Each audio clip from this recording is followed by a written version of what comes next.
আপনি কি কখনো ভেবেছেন আপনার জন্য কেউ প্রতিদিন অপেক্ষা করে?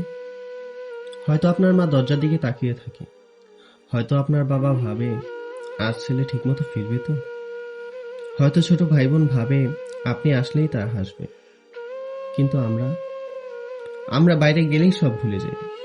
একটু তাড়াহুড়া, একটু অসাবধানতা, আর আমরা ভাবি কিছুই হবে না।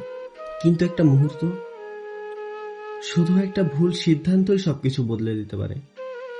ঠিক যেমন বদলে দিল গতকালের এক লঞ্চ দুর্ঘটনা। যে মানুষটা সকালে হাসি মুখে বের হয়েছিল, সেই মানুষটা হয়তো আর কখনোই আসবে না।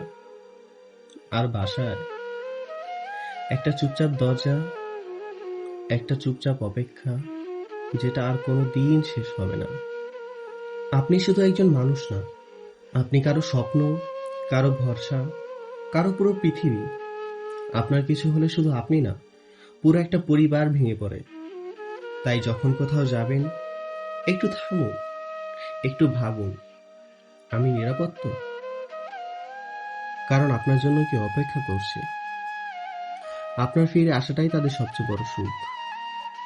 তাই সাবধানে চলুন। আপনার ঈদ যাত্রা শুভ হোক। ভালো থাকবেন।